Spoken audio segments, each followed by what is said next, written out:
اگر اس پورے جلسے میں کوئی اچانک سے آ جائے جو بالکل ننگا ہو، اس کے بدن پہ کپڑا نہ ہو، تو پہلی نظر میں ہم کہیں گے کہ یہ آدمی پاگل ہے، یہ آدمی پاگل ہے۔ اگر یہ صحیح ہوتا تو یہ ننگا نہ ہوتا۔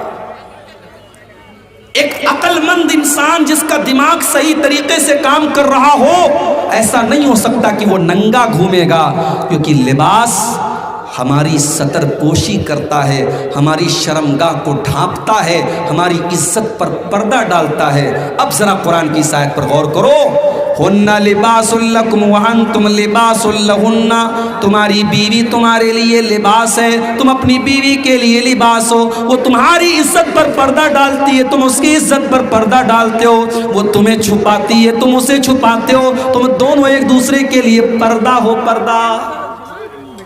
اسی لیے اللہ کے نبی نے سختی سے منع کیا ہے۔ سہاگ رات کے بعد لڑکے اپنے دوستوں سے شیئر کرتے ہیں اپنی باتیں، اسلام نے قطعی طور پر حرام کیا ہے۔ بیڈ روم کے اندر میاں بیوی کے درمیان جو باتیں ہو رہی ہیں، جو محبت ہو رہی ہے، وہ میاں بیوی کے درمیان کا ایک راز ہے، ایک سیکرٹ ہے۔ اس سیکرٹ کو آپ کو کسی کے سامنے ظاہر نہیں کرنا ہے۔ خبردار خبردار، کوئی عورت اپنی سہیلیوں کو نہ بتائے، کوئی مرد اپنے دوستوں کو نہ بتائے۔ اللہ کے نبی نے منع کیا ہے۔ کیوں منع کیا ہے؟ فرمایا ہن لباس لکم وانتم لباس لہن، تم دونوں ایک دوسرے کا لباس ہو، اور لباس کا کام تو پردہ ڈالنا ہوتا ہے، لباس کا کام بے پردہ کرنا نہیں ہوتا۔ اللہ اکبر، یہ محبت ہے جو نکاح کے ذریعے پیدا ہوتی ہے میرے بھائی۔ اسی لیے اسلام نے نکاح کرنے کا حکم دیا اور نکاح کو آسان بنانے کا بھی حکم دیا۔ اللہ کے نبی فرماتے خیر النکاح ایسرہ، سب سے زیادہ برکت والا نکاح وہ ہے جس کے اندر سب سے کم خرچ کیا جائے، سب سے آسانی کے ساتھ نکاح ہو جائے۔ اسی لیے اللہ کے نبی نے نکاح کو آسان کرتے ہوئے فرمایا اذا خطب، جب تمہارے لڑکا یا لڑکی کے لیے اذا خطب الیکم ممن ترضون دینہ وخلقہ، جب تمہارے لڑکا یا لڑکی کے لیے کوئی اچھا رشتہ آ جائے، دیندار گھر کا رشتہ آ جائے، اچھے اخلاق والے گھر کا رشتہ آ جائے، فزوجوہ، تو تم اپنی لڑکی کی شادی کر دو، تم اپنے لڑکے کی شادی کر دو۔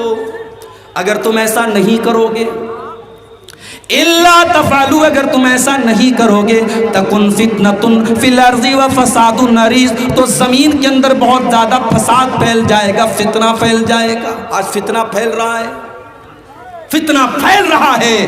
آج ہم نے نکاح کو مشکل بنایا، بارات کا سسٹم ہم نے داخل کیا، جہیز کا سسٹم ہم نے داخل کیا، لاکھوں روپے کا ولیمہ ہوگا تب نکاح ہوگا، بارات 200 لوگوں کی بارات جائے گی تب نکاح ہوگا، 2 ویلر اور 4 ویلر ملے گی تب نکاح ہوگا۔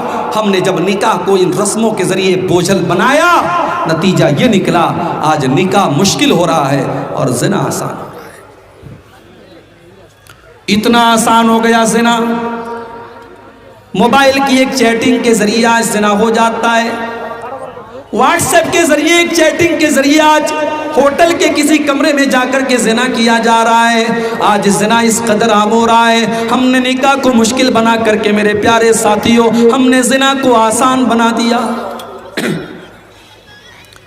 یاد رکھو میرے بھائیوں، تبلیغی جلسہ ہے، اصلاحی جلسہ ہے، میں وہی باتیں کروں گا جس کا تعلق سماج کی اصلاح سے ہے۔ اگر میری باتیں آپ کو بری لگے تو مجھے معاف کرنا، مگر جو سماج کی حقیقت ہے وہ میں آپ کو دکھاؤں گا۔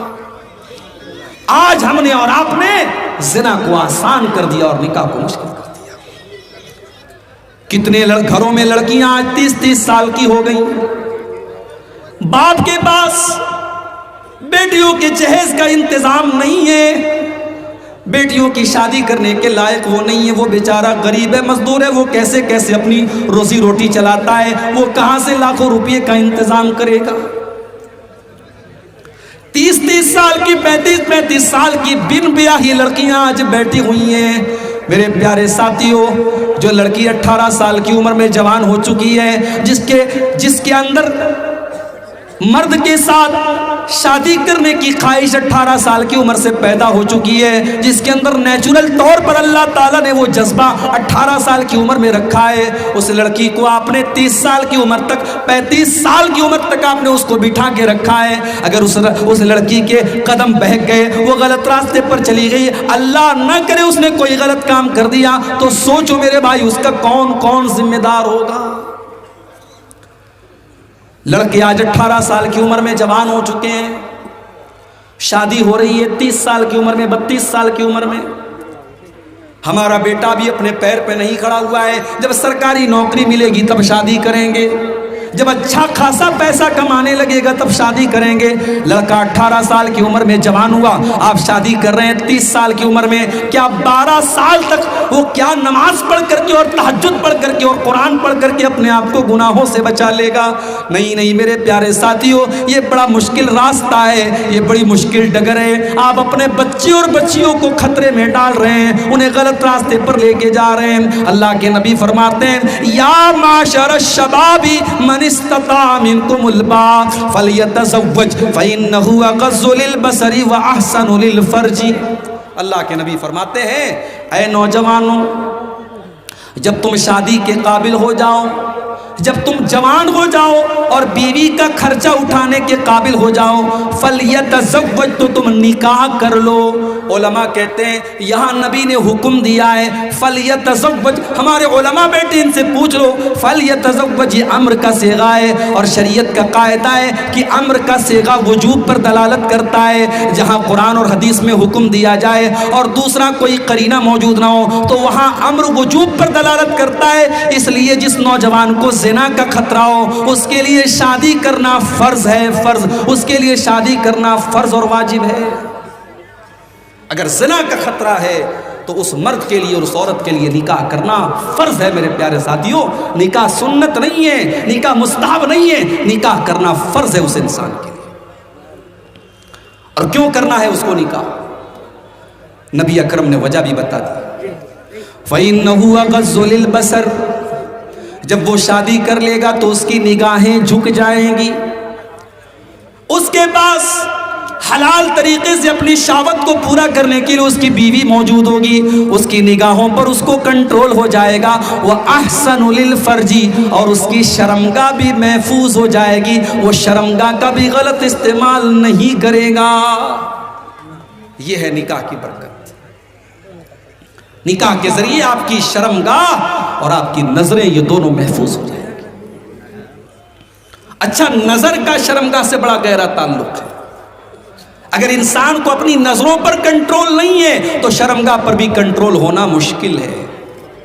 جو دن رات موبائل پر ننگی تصویریں دیکھے گا اس سے کوئی بعید بات نہیں ہے کہ وہ زنا بھی کر لے گا۔ جس کی دل اور دماغ میں گندگی بھر جائے اس کا کوئی بھروسہ نہیں، وہ کسی 5-6 سال کی بچی کے ساتھ بھی غلط کام کر سکتا ہے، وہ کسی جانور کے ساتھ بھی غلط کام کر سکتا ہے۔ اسی لیے اللہ کے نبی فرماتے ہیں العینان زناہما النظر، آنکھوں کا زنا غلط چیزوں کو دیکھنا ہے، والاذنان زناہما الاستماع، کانوں کا زنا غلط چیزوں کو سننا ہے، واللسان زناہ الکلام، اور زبان کا زنا غلط چیزوں کو زبان سے نکالنا ہے، والید زناہ البطش، اور ہاتھوں کا زنا غلط چیزوں کو ٹچ کرنا ہے۔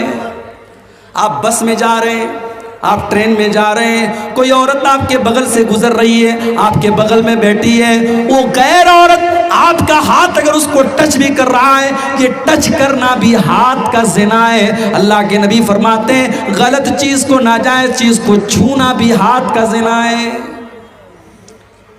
اسی لیے اللہ کے نبی نے فرمایا کہ کسی کے سر پہ لوہے کے ہتھوڑے سے مار کر کے اس کے سر میں لوہے کی کیل ٹھوک دی جائے، یہ اتنی تکلیف کی چیز نہیں ہے۔ اس سے زیادہ تکلیف کی چیز یہ ہے کہ ایک مرد کسی غیر عورت کو ٹچ کرے، اس کو ہاتھ لگائے، یہ اس سے بڑا گناہ ہے۔ اس کے سر پہ اگر لوہے کی کیل ٹھوک دی جائے اس میں کم تکلیف ہے جتنی تکلیف اس کو قیامت کے دن اس پر ہوگی کہ اس نے کسی غیر عورت کو ٹچ کیا تھا۔ آگے اللہ کے نبی فرماتے والرجل زناہا الخطا، پیروں کا زنا غلط چیزوں کی طرف چل کے جانا ہے، آنکھوں سے زنا ہو رہا ہے، زبان سے زنا ہو رہا ہے، کانوں کے ذریعے تم گندے گندے گانے اور بالی ووڈ کے سانگ سن کر کے کانوں سے زنا کر رہے ہو، تم زبان سے گالی بک کر کے زبان سے زنا کر رہے ہو، تم ہاتھوں سے غلط چیزوں کو ٹچ کر کے اپنے ہاتھوں سے زنا کر رہے ہو، تم پیروں سے غلط راستے پر جا کر کے پیروں سے زنا کر رہے ہو۔ اور اللہ کے نبی فرماتے ہیں جب ان تمام چیزوں پر انسان کو کنٹرول نہیں ہوتا ہے، والقلب یہوا ویتمنا، اس کے بعد انسان کے دل میں غلط کام کرنے کی تمنائیں پیدا ہونے لگتی ہیں، اس کے دل میں اچھائیں پیدا ہونے لگتی ہیں، والفرج یصدق ذلک ویکذبہ، اور اس کے بعد یا تو اس کی شرمگاہ وہ کام کر ڈالتی ہے یا اس کام سے بچ جاتی ہے، یا تو انسان زنا کر ڈالتا ہے یا بچا لیتا ہے، لیکن شروعات انہی چیزوں کے ذریعے ہوتی ہے۔ آج یہ زنا عام ہو رہا ہے، اور کیوں عام ہو رہا ہے؟ کیونکہ ہم نے نکاح کو مشکل بنا دیا میرے بھائی۔